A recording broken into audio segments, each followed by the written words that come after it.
Hello friends, हमारे YouTube channel अड्डा 2020 में आपका स्वागत है। तो आज हम लेकर आए हैं बिहार एसआई और बिहार एसएससी के लिए जीके जीएस का प्रैक्टिस सेट नंबर सेकंड लेकर आए हैं, जो एग्ज़ाम के लिए बेहद महत्वपूर्ण होने वाला है। तो आइए हम लोग एक एक करके स्टार्ट करते हैं। पहला क्वेश्चन आपसे पूछ रहा है कि ऋग्वेद काल में जनता निम्न में से मुख्यतः किसमें विश्वास करती थी।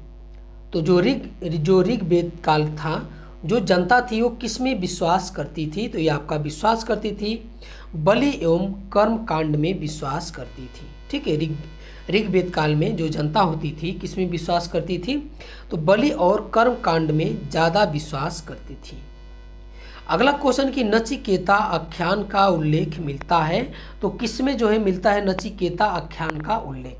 तो ये आपका मिलता है कठोपनिषद में। ठीक है, कठोपनिषद में ये आपका कठोपनिषद में जो है आपका नचिकेता आख्यान का ये उल्लेख आपका मिलता है।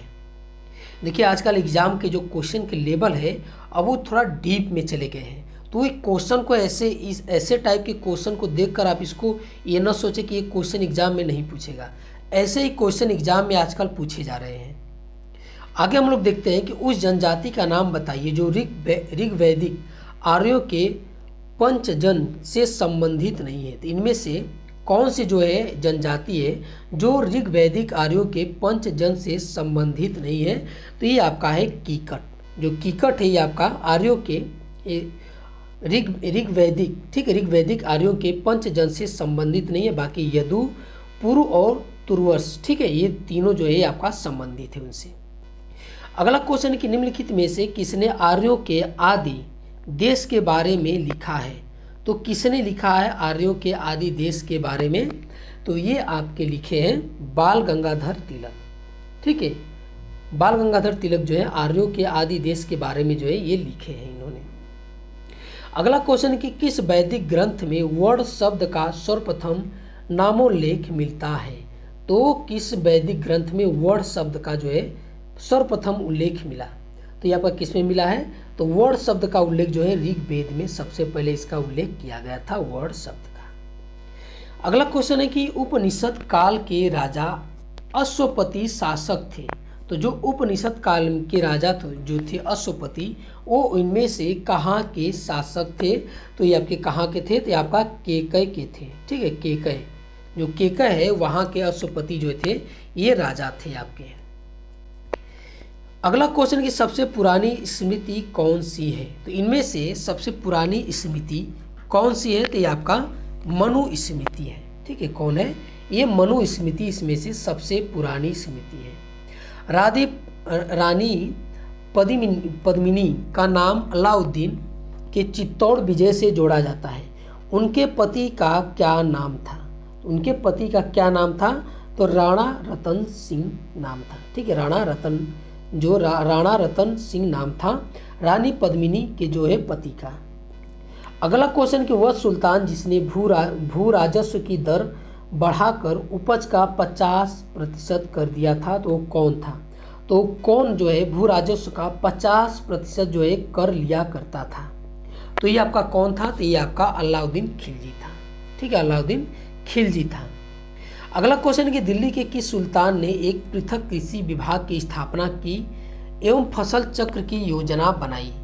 तो ये आपका किसने, तो ये है आपका मोहम्मद बिन तुगलक ने। ठीक है, मोहम्मद बिन तुगलक ने। अगला क्वेश्चन है कि समुद्रगुप्त के प्रयाग प्रशस्ति वाले स्तंभ पर निम्नलिखित में से किसका लेख मिलता है। तो इनमें से किसका लेख जो है समुद्रगुप्त का जो प्रयाग प्रशस्ति जो स्तंभ है इनमें से जो है किसका उल्लेख मिलता है। तो ये है आपका किसका मिलता है, जहांगीर के। ठीक है, जहांगीर के।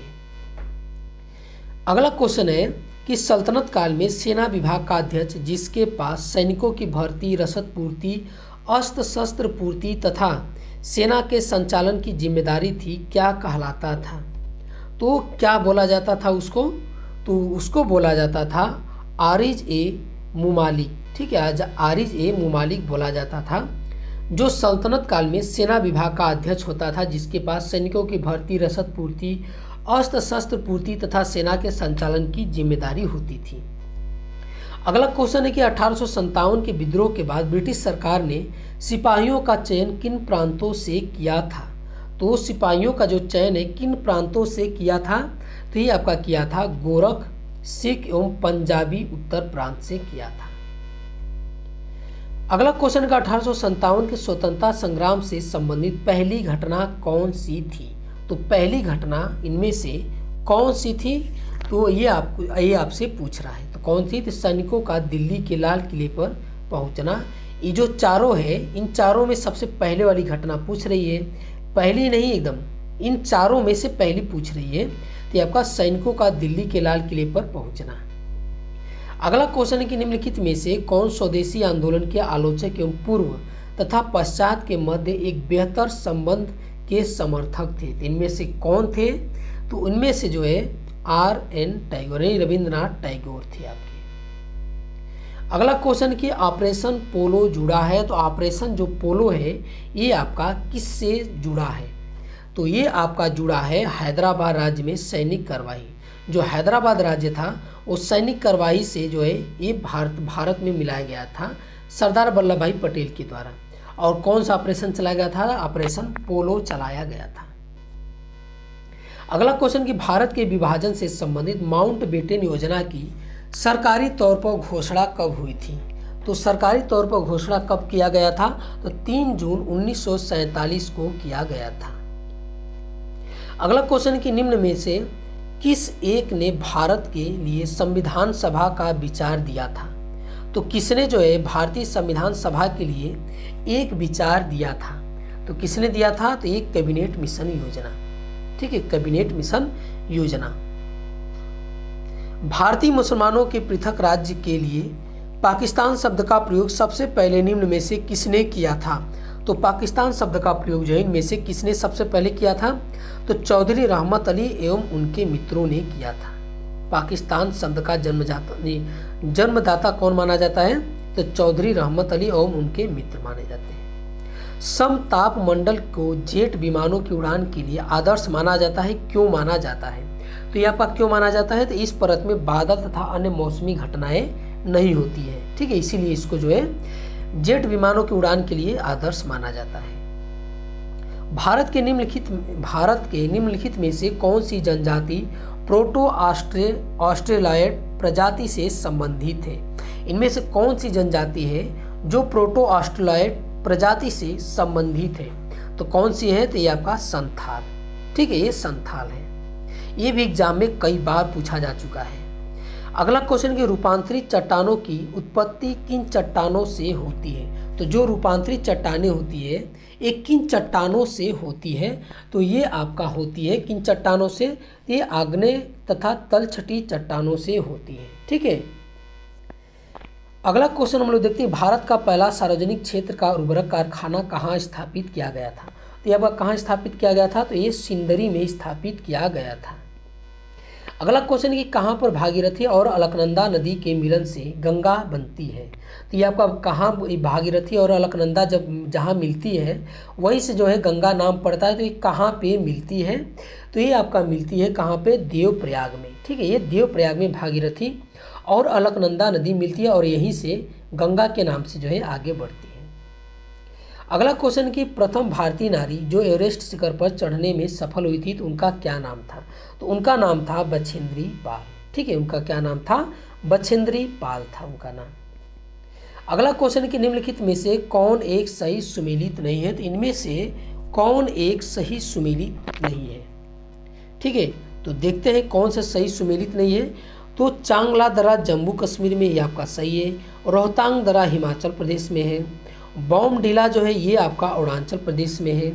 ठीक है, और जो ये सेला जो दर्रा है उत्तराखंड में ये आपका गलत है। ठीक है, यही आपका गलत है। अगला क्वेश्चन कि तीस्ता किस मुख्य नदी तंत्र की सहायक नदी है? तो जो तीस्ता जो है किस मुख्य नदी तंत्र की सहायक नदी है? तो ये है आपका ब्रह्मपुत्र नदी की ये सहायक नदी है, ये तीस्ता नदी। अगला क्वेश्चन है कि चिल्का झील जहाँ स्थित है वह कहाँ है? जो चिल्का झील है ये आपका कहाँ स्थित है? तो ये है आपका उत्तरी सरकार तट पे। ठीक है, उत्तरी सरकार तट पे जो चिल्का झील है ये आपका उड़ीसा राज्य में है, और अगर हम तट की बात कर लेते हैं तो ये उत्तरी सरकार तट पे ये स्थित है। राउरकेला स्थित इस्पात संयंत्र निम्नलिखित में से किस बांध से पानी लेता है? तो जो राउरकेला है ये आपका पहले बात कि किस देश के मतलब कि किस देश के सहयोग से ये स्थापित किया गया था, ये इस्पात संयंत्र जो राउरकेला है तो ये आपका जर्मनी के सहयोग से स्थापित किया गया था। और ये जो है किस बांध से अपना पानी लेता है? तो ये आपका लेता है हीराकुंड बांध से, ठीक है, ये हीराकुंड बांध से अपना पानी लेता है। अगला क्वेश्चन है कि निम्न में कौन सा सार्वजनिक व्यय पर संसदीय नियंत्रण का अंग नहीं है? तो किस जो है कौन सा सार्वजनिक व्यय पर संसदीय नियंत्रण का अंग नहीं है? तो कौन सा है? तो ये है आपका भारत का नियंत्रक व महालेखा परीक्षक। अगला क्वेश्चन है कि यदि वार्षिक संघीय बजट लोकसभा द्वारा पारित नहीं होता है तो डैश, ठीक है, तो डैश इन चारों ऑप्शन में से क्या होगा? तो क्या होगा? प्रधानमंत्री अपनी मंत्री परिषद पद से जो है ये इस्तीफा जो है त्यागपत्र दे देते हैं, ठीक है, ये आपका ऑप्शन सही होगा। अगर यदि वार्षिक संघीय बजट जो है, ये आपसे देखिए क्वेश्चन थोड़ा सा घुमा के पूछा है कि यदि वार्षिक संघीय बजट लोकसभा द्वारा पारित नहीं होता है, अरे अगर पारित नहीं होगा तो मतलब क्या है कि बहुमत नहीं है उसके। जब बहुमत नहीं होगा तो प्रधानमंत्री को अपने जो है मंत्री जो अपने पद से जो है इस्तीफा देना पड़ता है। अगला क्वेश्चन कि भारत के संविधान के अनुच्छेद 371 ख में निम्न राज्य या राज्यों में से किसके लिए विशेष उपबंध प्रावधानित है? तो किसके लिए जो है इसमें से 371 के ख में पूछा है, ठीक है, 371 के ख में जो है किस राज्य के लिए विशेष उपबंध का प्रावधान किया गया है? तो किसके लिए किया गया है? तो ये आपका असम के लिए किया गया है, ठीक है, ये असम के लिए किया गया है। अगला क्वेश्चन कि निम्नलिखित में से कौन सा लक्षण भारतीय परिसंघ और अमेरिका परिसंघ में समान रूप से पाया जाता है? तो इनमें से कौन सा लक्षण जो भारतीय और अमेरिकी परिसंघ में जो है ये लक्षण जो है एक समान रूप से पाया जाता है? तो ये आपका संविधान के निर्वाचन के लिए परिसंघीय उच्चतम न्यायालय, ठीक है, ये आपकी जो ये समानता जो है अमेरिकी परिसंघ और भारतीय परिसंघ में जो है ये समान रूप से पाया जाता है। ये अगला क्वेश्चन है कि राज्य विधानसभा में कोई भी धन विधेयक पुनः स्थापित नहीं किया जा सकता है बगैर, ठीक है, राज्य विधानसभा में पूछ रहा है, राज्य विधानसभा में तो किसके मतलब कि किसके बगैर जो है ये जो है पुनः स्थापित नहीं किया जा सकता? तो किनके? तो ये है आपका राज्य के राज्यपाल की संस्तुति से, ठीक है, ऑप्शन नंबर बी। जैसे लोकसभा में राष्ट्रपति की संस्तुति के बिना जो है ये आपका कोई भी धन विधेयक पुनः स्थापित नहीं किया जा सकता, उसी तरह राज्य की विधानसभा में राज्यपाल की जो है संस्तुति से जो है आपका कोई भी धन विधेयक जो है पुनः स्थापित नहीं किया जा सकता। अगला क्वेश्चन है कि भारतीय संविधान का कौन सा अनुच्छेद राष्ट्रपति के पद के लिए पुनः निर्वाचन की योग्यता का निर्धारण करता है? तो कौन करता है? तो ये आपका अनुच्छेद 57 है। जो अनुच्छेद 57 है ये राष्ट्रपति पद के लिए जो है पुनः निर्वाचन की योग्यता का निर्धारण करता है। यानी कहने का मतलब कि कोई एक बार राष्ट्रपति हो गया तो पुनः दूसरी बार भी वो राष्ट्रपति का चुनाव लड़ सकता है। अगला क्वेश्चन कि जब राष्ट्रपति मृत्यु, त्यागपत्र या पदच्युत या अन्य कारणों से अपने कर्तव्यों को नहीं निभा सकता तो उपराष्ट्रपति कितने समय तक राष्ट्रपति के रूप में कार्य कर सकते हैं? तो कितने समय तक? तो ये आपका 6 माह होगा, ठीक है, कितने? 6 माह तक जो है कार्य कर सकते हैं। 6 माह के अंदर जो है राष्ट्रपति का जो है पद जो है राष्ट्रपति का चुनाव जो राष्ट्रपति का जो पद होता है उसको पुनः जो है भरा जाता है, मतलब राष्ट्रपति का चुनाव किया जाता है। अगला क्वेश्चन कि निम्न में से किस विषय पर राष्ट्रपति के लिए मंत्रिपरिषद से सलाह लेना आवश्यक नहीं है? तो जो है किस पे जो है आपका सलाह लेना इनमें से आवश्यक नहीं है? तो ये है आपका विधेयकों पर स्वीकृति देना, ठीक है, इसके लिए जो है जो राष्ट्रपति होता है मंत्रिपरिषद से सलाह लेना ये आवश्यक नहीं होता है विधेयकों पर स्वीकृति देने के लिए। नहीं वरना राजदूत का मतलब कि उपराज्यपाल, राज्यपाल, राजदूत, एम्बेसडर जो होते हैं, और राज्यपाल के लिए और लोकसभा भंग करने के लिए ये मंत्रिपरिषद से जो है सलाह लेनी पड़ती है। अगला क्वेश्चन कि संसद के लिए राष्ट्रपति का अभिभाषण कौन तैयार करता है? तो इनमें से कौन तैयार करता है संसद के लिए राष्ट्रपति का अभिभाषण कौन तैयार करता है? तो ये आपका तैयार करता है केंद्रीय मंत्रिमंडल। ठीक है, केंद्रीय मंत्रिमंडल तैयार करता है। उस राष्ट्र का प्रतिनिधित्व करता है परंतु राष्ट्र का नेतृत्व नहीं करता। यह उक्ति निम्न में से किस पर लागू होती है? तो ये उक्ति किस पर लागू होती है? तो ये आपका राष्ट्रपति पर। संविधान के अनुसार जो है हमारे देश का मुखिया कौन है? राष्ट्रपति है। लेकिन ये नाम का है संविधान में नाम का, लेकिन इसका वास्तविक जो होता है वो प्रधानमंत्री होता है, क्योंकि प्रधानमंत्री जितने भी काम करते हैं राष्ट्रपति के नाम पर ही करते हैं। और उसके बाद जो राष्ट्रपति होते हैं ये बस एक नाम के होते हैं मुखिया, लेकिन वास्तविक रूप से जो है एक तरह से कहा जाता है इनको कठपुतली के तौर पर इनको राष्ट्रपति को देखा जाता है। अगला क्वेश्चन कि यदि एक दी हुई समयावधि में कीमतें और मौद्रिक आय दोनों दुगनी हो जाए तो वास्तविक आय क्या होगा? इनमें से तो जो वास्तविक आय होगा क्या होगा? तो वो क्या होगी? अपरिवर्तित रहेगी। ठीक है, अपरिवर्तित रहेगी। कैसे? देखिए, किसी भी एक समय अवधि में कीमतें और मौद्रिक आय, ठीक है, ये दोनों दोगुनी हो, यानी कीमतें भी दूनी हो जाए और मौद्रिक आय भी दूनी हो जाए, तो ये आपकी जो है वास्तविक आय में क्या होगा? क्या होगा? अपरिवर्तित रहेगा। अगला क्वेश्चन है कि निम्नलिखित में से किस अर्थशास्त्री ने 1929-30 की महान मंदी को सुधारने के लिए राजकोषीय नीति के उपाय का उपयोग किया था? तो किसने किया था? तो ये प्रोकिन्स ने किया था। ठीक है, ये प्रोकिन्स ने किया था। अगला क्वेश्चन है कि निम्न में से कौन मुद्रास्फीति से सर्वाधिक लाभ पाता है? तो इनमें से कौन जो है मुद्रास्फीति से जो है सर्वाधिक लाभ पाता है? तो ये है आपका रीढ़ी। जो रीढ़ी होता है ये आपका मुद्रास्फीति से जो है सर्वाधिक लाभ पाता है। देखिए, मुद्रास्फीति में क्या होता है कि जो कीमतें होती है वो अधिक बढ़ जाती है, मतलब कि मुद्रा की जो वैल्यू होती है वो गिर जाती है।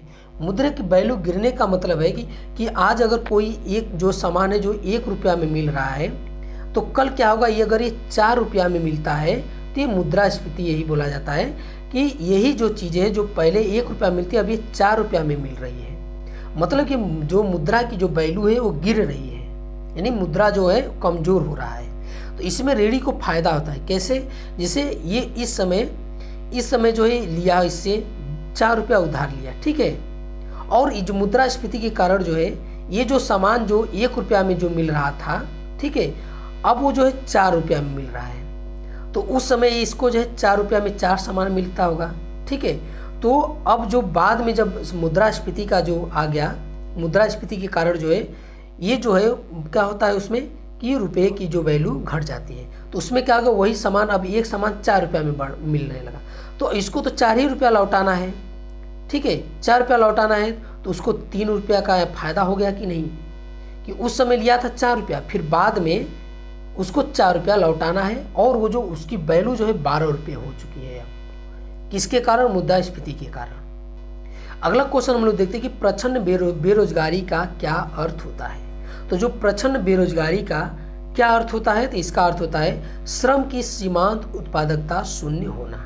इसका क्या मतलब है कि जैसे कि एक मान लीजिए जैसे कृषि है, एक खेत है आपका, ठीक है, इस खेत में हमने कोई फसल बोया, इसमें इस खेत में काम करने के लिए 4 लोग की आवश्यकता है, ठीक है, लेकिन इसमें जो है 8 लोग कार्य कर रहे हैं। है आवश्यकता 4 लोग की, लेकिन 8 लोग कार्य कर रहे हैं, तो 4 लोग तो एक्स्ट्रा हुए ना।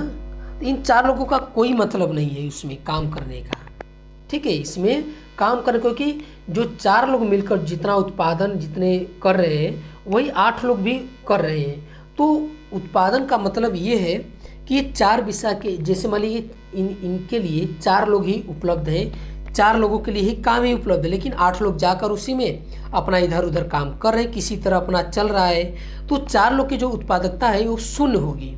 वही होती है प्रचंड बेरोजगारी की, मतलब कि जो 4 लोग मिलकर जो रुपया कमा रहे हैं 50 रुपया, वही 8 लोग मिलकर कमाएंगे 50 रुपया। तो क्या मतलब है? 4 लोग मतलब कि बेवजह उसमें लगे हैं, बेफालतू लगे हैं उसमें, तो वही होता है प्रचंड बेरोजगारी। आगे हम लोग देखते हैं कि सतत विकास का आधार है। तो जो सतत विकास का आधार है डैश, इसमें से क्या है? तो इनमें से क्या है? तो आपका पर्यावरणीय दृष्टिकोण है, ठीक है। सतत विकास जो है पर्यावरणीय विकास जो है दृष्टिकोण है, पर्यावरणीय दृष्टिकोण है। ठीक है। अगला क्वेश्चन है कि किसी देश का जीवन स्तर प्रतिबिंबित होता है तो कैसे होता है किसी देश का जीवन स्तर? हम लोग कैसे मतलब कि मापेंगे कि इस देश का जीवन स्तर अच्छा है कैसा है? तो कैसे मापेंगे? प्रति व्यक्ति आय से। ठीक है, प्रति व्यक्ति आय से। पर कैसे?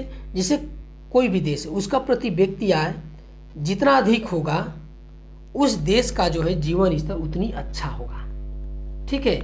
और जिसका कम होगा प्रति व्यक्ति आय तो उस देश का जीवन जो स्तर है वो निम्न का होगा, यानी मतलब कि स्तर जो उनके वहाँ के लोगों की जीने की जो मतलब कि जीवन यापन है वो बहुत दयनीय होगी। अगर बहुत कम होगा, मीडियम होगा तो मीडियम होगा, और अच्छा है प्रति व्यक्ति आय तो उनका जीवन स्तर अच्छा है, उच्च है।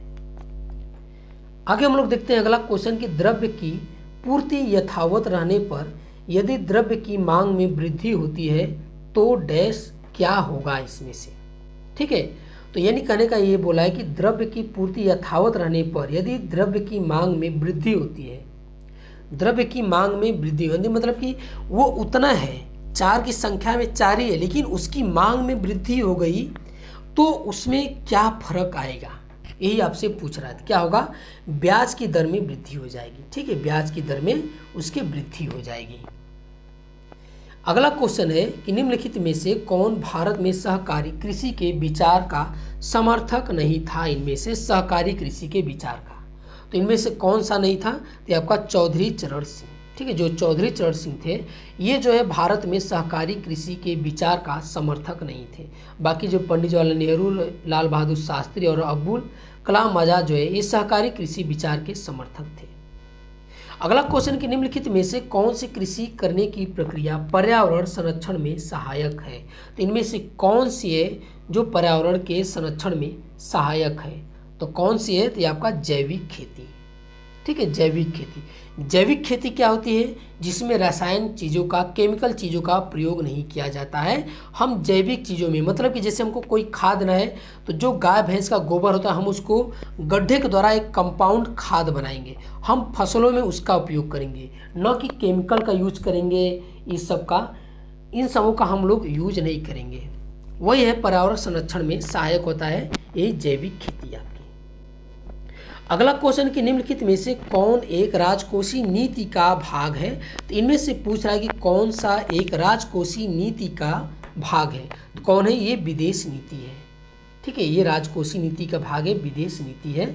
ये जो है हमारे देश की नहीं देन है। ये राजकोषीय नीति जो है ये आपका 1829 में जब मंदी आई थी, प्रोकिन्स जो थे वही जो राजकोषीय नीति जो है ये लाए थे, तो वो जो है ये कहाँ के थे? वो विदेशी थे। ठीक है। अगला क्वेश्चन कि यदि पदार्थ के द्रव्यमान और वेग दोनों को उनके परिमाण से 2 गुना कर दिया जाए तो गतिज ऊर्जा कितनी हो जाएगी? यही आपसे पूछ रहा है कि यानी जो गतिज ऊर्जा होती है 1/2 mv² जो होती है। ठीक है, तो ये बोल रहा है कि यदि पदार्थ, ठीक है, जो पदार्थ के द्रव्यमान है और वेग दोनों का परिणाम 2 गुना, यानी ये जो पदार्थ है यम, ठीक है, इसको भी 2 गुना कर दिया जाए और भी को भी 2 गुना कर दिया जाए तो क्या होगा? तो 2 दुना के 4 दुना के 8 गुणे 1/2 mv² हो जाएगा। ठीक है, तो यानी 8 गुना हो जाएगी। क्या हो जाएगी? ये 8 गुना हो जाएगी पहले की अपेक्षा। अगला क्वेश्चन अब पूछ रहा है कि माध्यम के तापमान में वृद्धि के साथ प्रकाश की गति क्या होती है? तो माध्यम के तापमान में वृद्धि के साथ जो प्रकाश की गति क्या होती है? तो प्रकाश की गति क्या होती है? वैसी ही रहती है। ठीक है, प्रकाश की गति में कोई फर्क नहीं पड़ता। अगला क्वेश्चन कि साधारण या सामान्य सूक्ष्मदर्शी किस प्रकार का लेंस प्रयोग होता है? जो साधारण या सामान्य जो सूक्ष्मदर्शी होते हैं उनमें जो है किस प्रकार का लेंस का प्रयोग किया जाता है? किसका? तो बाई कन्वेक्स लेंस का प्रयोग किया जाता है। ठीक है, बाई कन्वेक्स लेंस का प्रयोग किया जाता है। ये अच्छे लेवल का अगर क्वेश्चन बनाएगा तो आपसे ऐसे ही पूछेगा क्वेश्चन। अगला क्वेश्चन है कि परमाणु के कक्षाओं को भरने का क्रम किससे नियंत्रित होता है? तो ये आपका किससे नियंत्रित होता है? तो ये ऑफ बाय सिद्धांत के द्वारा जो है ये नियंत्रित होता है। ठीक है, इन्हीं के द्वारा जो है, इन्हीं के सिद्धांत पर जो है ये आपका परमाणु के कक्षाओं का भरने का जो है काम किया जाता है। ठीक है, अगला क्वेश्चन है कि पदार्थ का परमाणु सिद्धांत किसने प्रतिपादित किया था। जो पदार्थ का परमाणु सिद्धांत था ये किसने प्रतिपादित किया था, तो ये आपका डाल्टन ने जो है परमाणु सिद्धांत का जो नियम था ये सिद्धांत और डाल्टन ने दिया था। अगला क्वेश्चन कि कांच का कौन सा प्रकार ऊष्मा प्रतिरोधी है। तो कांच का कौन सा प्रकार जो है ऊष्मा प्रतिरोधी है, तो ये पाइरेक्स कांच है। ठीक है, पाइरेक्स कांच है। अगला क्वेश्चन है कि किस गैस के जलीय विलयन का तेज अम्लीय गुण होता है। तो किस गैस के जलीय विलयन का तेज अम्लीय गुण होता है, तो ये है आपका कौन सा, सल्फर डाइऑक्साइड। ठीक है, सल्फर डाइऑक्साइड इनमें से जो है ये सबसे अधिक जो है इसका अम्लीय गुण है। ठीक है, इसका होता है H2SO4 होता है। ठीक है, ये सबसे अधिक अम्लीय है इसमें से। अगला क्वेश्चन का अंधेरे में चमगादड़ उड़ने में समर्थ है क्योंकि उसके मुख से उत्पन्न होती है। तो कौन सी किरणें उत्पन्न होती है, तो कौन सी होती है, तो ये अल्ट्रासोनिक किरणें। ठीक है, ये अल्ट्रासोनिक किरणें ये उत्पन्न करता है चमगादड़। अगला क्वेश्चन कि निम्न में से कौन अंडे देता है और सीधे बच्चे नहीं जानता। ठीक है, तो इनका कहने का मतलब कि वो स्तनधारी कौन सा है, ठीक है, जो कि अंडे देता है ये बच्चे नहीं देता है। तो इनमें से कौन सा है, तो ये एकीडना है। ठीक है, आपसे पूछेगा कि कौन सा स्तनधारी है जो अंडे देता है बच्चे नहीं देता है, तो ये आपका एकीडना है। ठीक है, एकीडना है। अगला क्वेश्चन है कि उन शराब त्रासदियों में जिनके परिणाम स्वरूप अंधता आदि होती है हानिकारक पदार्थ कौन सा है। तो ये पूछ रहा है कि कौन सा वो शराब होता है जिनको पीने के बाद लोग को जो है अंधापन हो जाता है, तो हानिकारक पदार्थ कौन सा है। तो इनमें से कौन सा है, तो ये मेथिल एल्कोहल है। ठीक है, कौन सा है, मेथिल एल्कोहल। नहीं देखते हैं कि कहीं बहुत आपके देश में सुनने में आता है कि यहाँ के लोग पीने के बाद बहुत लोग मर भी जाते हैं और बहुत लोग क्या होते हैं कि पीने के बाद उनको दिखाई नहीं देता है। ठीक है, तो दिखाई नहीं देता है, तो ये किसके कारण होता है, तो मेथिल एल्कोहल के कारण होता है। किसी तत्व के समस्थानिक में भिन्नता का कारण उनमें किसकी संख्या का अभिन्न होता है। ठीक है, तो वो नहीं बोल रहा है कि किसी तत्व के समस्थानिक में भिन्नता का कारण क्या है, जो उनमें जो है किसकी संख्या का जो है अभिन्न होता है। तो ये किसके कारण होता है, तो ये आपका होता है न्यूट्रॉन के कारण। ठीक है, ये न्यूट्रॉन के कारण होता है। अगला क्वेश्चन कि जब बर्फ के दो घनों को एक दूसरे के ऊपर दबाया जाता है वह जुड़कर एक घन बन जाता है, तो इसका कारण क्या है। तो इसका कारण क्या है, इसका कारण है हाइड्रोजन अबंध रचना। ठीक है, ये हाइड्रोजन बंध के कारण जो है ये आपका होते हैं ऐसा।